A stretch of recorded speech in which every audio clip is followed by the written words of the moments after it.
Doctor ಕೃತಿಕಾಗೆ anaesthesia ಕೊಟ್ಟು ಗಂಡನೇ ಹತ್ಯೆ ಮಾಡಿರುವಂತಹ ಪ್ರಕರಣ. ಮಗಳನ್ನ ಕಳೆದುಕೊಂಡಂತಹ ಪೋಷಕರ ಆಕ್ರಂದನ ಮುಗಿಲು ಮುಟ್ಟಿದೆ. ವೈದ್ಯ ಪತ್ನಿಯನ್ನೇ ಹತ್ಯೆಗೈದ ವೈದ್ಯ ಪತಿ ಹೆತ್ತ ಮಗಳನ್ನ ಕಳೆದುಕೊಂಡು ಕುಟುಂಬ ಕಣ್ಣೀರು ಹಾಕ್ತಾ ಇದೆ. ಕೇಳಿದ್ದನ್ನ ಕೊಟ್ಟು ಹೇಳಿದ ಹಾಗೆ ಮದುವೆ ಮಾಡಿಕೊಟ್ವಿ.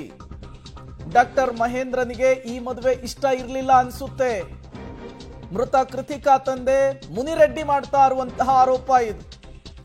ಇತ್ತ ಮಾನಸಿಕ ಕಿರುಕುಳದ ಆರೋಪವನ್ನ ಮಾಡಿದ್ದ ಕೃತಿಕಾ ಸಹೋದರಿ.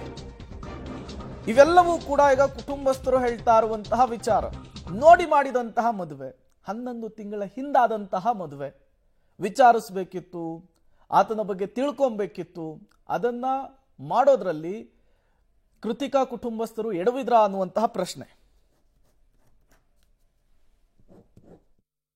ಡಾಕ್ಟರ್ ಕೃತಿಕಾ ರೆಡ್ಡಿ ಅವರ ಹತ್ಯೆ ಬಳಿಕ ಸಾಕಷ್ಟು ವಿಚಾರಗಳು ಚರ್ಚೆಗೆ ಬರ್ತಿರುವಂಥದ್ದು. ಅದರಲ್ಲೂ ಪ್ರಮುಖವಾಗಿ ಯಾವ ಕಾರಣಕ್ಕಾಗಿ ಡಾಕ್ಟರ್ ಆಗಿರುವಂಥ ಕೃತಿಕಾ ಅವರನ್ನ ಅನಸ್ತೇಶಿಯಾ ಕೊಟ್ಟು ಸಾಯಿಸುವಂಥ ಕೆಲಸಕ್ಕೆ ಗಂಡ ಮುಂದಾಗಿದ್ದ ಅನ್ನುವಂಥದ್ದು ಕೂಡ ಬಹಳ ದೊಡ್ಡ ಮಟ್ಟದಲ್ಲಿ ಚರ್ಚೆ ಆಗ್ತಿರುವಂಥದ್ದು. ಅದರ ಬಗ್ಗೆ ಮಾತಾಡಲಿಕ್ಕೆ ಕೃತಿಕಾ ರೆಡ್ಡಿ ಅವರ ತಂದೆ ನನ್ನ ಜೊತೆ ಇದ್ದಾರೆ.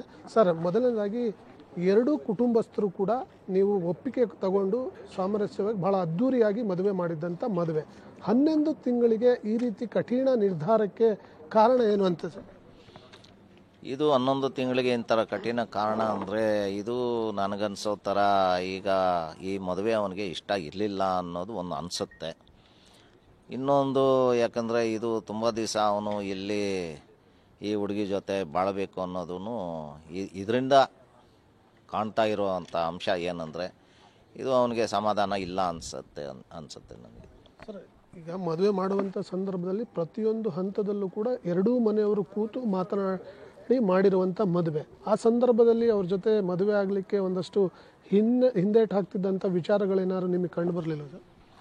ಇಲ್ಲ, ಮದುವೆ ಸಮಯದಲ್ಲಿ ನಮಗೆ ಬೇಗ ಮದುವೆ ಮಾಡಿಕೊಟ್ಬಿಡಿ, ಡಿಲೇಟ್ ಮಾಡೋದು ಬೇಡ, ನಮಗೆ ಯಾವುದು ಏನಂತೀರ, ನಮಗೆ ಎಂಗೇಜ್ಮೆಂಟು ಬೇಡ, ಸಿಂಪಲಾಗಿ ಮಾಡಿಬಿಡಿ ಸಾಕು, ನಮಗೆ ಬೇಗ ಮದುವೆ ಆಗಬೇಕು, ಬೇಗ ಮದುವೆ ಮಾಡಿಬಿಡಿ ಅಂತ ಇನ್ಸಿಸ್ಟ್ ಮಾಡಿದ್ರು. ಇಲ್ಲಪ್ಪ, ನಮಗೆಲ್ಲ ಬಂಧುಗಳು ಎಲ್ಲ ಜಾಸ್ತಿ ಇದ್ದಾರೆ, ಇದೇ ಊರಲ್ಲಿ ಹುಟ್ಟಿ ಬೆಳೆದವ್ರು ನಾವು, ಸೊ ನಾವು ಅದ್ದೂರಿಯಾಗಿ ಮಾಡಬೇಕಾಗುತ್ತೆ, ಎಂಗೇಜ್ಮೆಂಟ್ ನೀವು ಮಾಡಿಕೊಡಿ ಅಂದ್ವಿ. ಇಲ್ಲ, ನಾವು ಎಂಗೇಜ್ಮೆಂಟ್ ಮಾಡಲ್ಲ, ನೀವೇ ಮಾಡೋಂಗಿದ್ರೆ ನೀವು ಮಾಡ್ಕೊಳ್ಳಿ ಅಂದರು.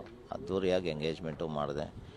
ಮದುವೆ ಅವ್ರು ಕೇಳಿ ಚೌಟ್ರಿಯಲ್ಲೇ ಅವ್ರು ಹೆಂಗೆ ಹೇಳ್ತಾರೋ, ಯಾವ ಥರ ಹೇಳ್ತಾರೋ ಅದೇ ಥರ ಎಲ್ಲನೂ ಮದುವೆ ಮಾಡಿಕೊಟ್ಟಿದ್ದೀನಿ ಎಲ್ಲನೂ. ಸೊ ಇದರಿಂದಾಗಿ ಇಬ್ಬರು ಪರಸ್ಪರವಾಗಿ ಅಂದರೆ ಎಲ್ಲ ನಂದೇ ಖರ್ಚು ಮಾಡ್ಕೊಂಡು ಮಾಡಿದ್ದೀನಿ.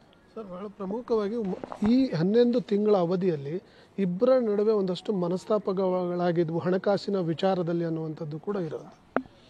ಇಲ್ಲ, ಅಂಥದ್ದು ಏನಿಲ್ಲ. ಅವ್ರೇನು ಹಣಕಾಸಿನ ವ್ಯವಸ್ಥೆ ಅಂತೂ ನಮ್ಮ ಮಗಳಿಗೇನು ಮಾಡಲಿಲ್ಲ.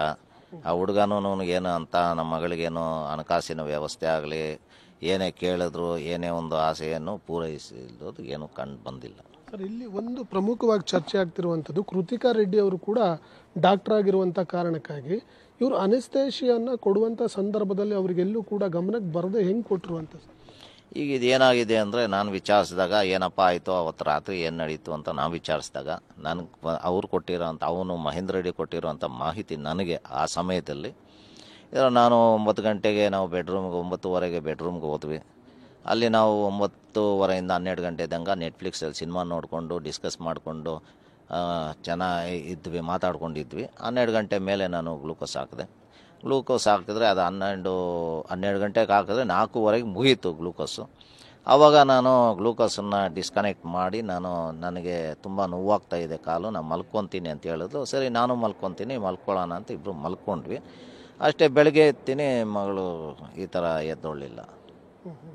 ಸರ್, ಈ 6 ತಿಂಗಳ ಅವಧಿಯಲ್ಲಿ ಅಂದರೆ ಕೃತಿಕಾ ಅವರು ಸಾವನ್ನಪ್ಪಿದ ಬಳಿಕ ಈ ಅವಧಿಯಲ್ಲಿ ನಿಮ್ಮ ಜೊತೆ ಸಂಪರ್ಕದಲ್ಲಿರೋದು ಮತ್ತು ಈ ವಿಚಾರವಾಗಿ ನಿಮ್ಮ ಜೊತೆ ಏನಾದರೂ ಶೇರ್ ಆಯಿತು, ಏನಾಯಿತು ಎಡವಟ್ಟು ಅನ್ನುವಂಥದ್ರ ಬಗ್ಗೆ ಮಾತುಕತೆ ಏನಾದರೂ ಆಡಿದ್ರೆ ಸರ್?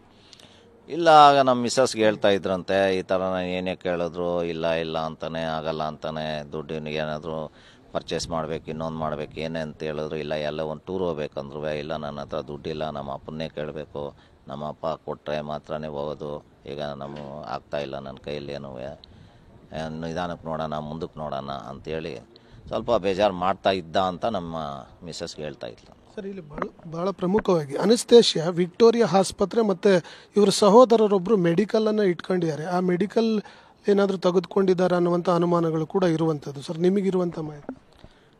ಈಗ ಎರಡು ಕಡೆನೂ ಚಾನ್ಸ್ ಇರುತ್ತೆ ಅನಿಸುತ್ತೆ. ಯಾಕಂದರೆ ಇಲ್ಲಿ ಅವ್ರದ್ದೇ ಇರೋ ಅಂಥದ್ದು ಮೆಡಿಕಲ್ ಸ್ಟೋರ್ ಇದೆ.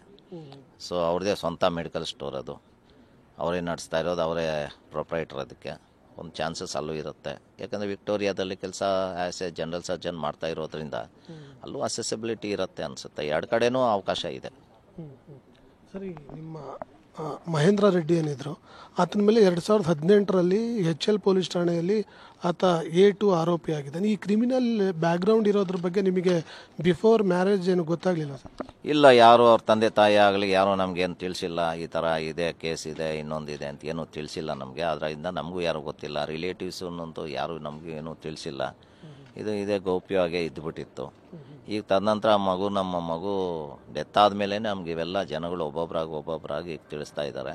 ಇದು ಇದೆ ಅಂತ ಈಗ ಹೇಳ್ತಾ ಇದ್ದಾರೆ. 2018ರಲ್ಲೇ ಒಂದು ಹುಡುಗಿ ಇದೆ, ಇವನ ತಮ್ಮಂದು ಆಗಿದೆ ಇದೆ ಅಂತ ಈಗ ತಿಳಿಸ್ತಾ ಇದ್ದಾರೆ.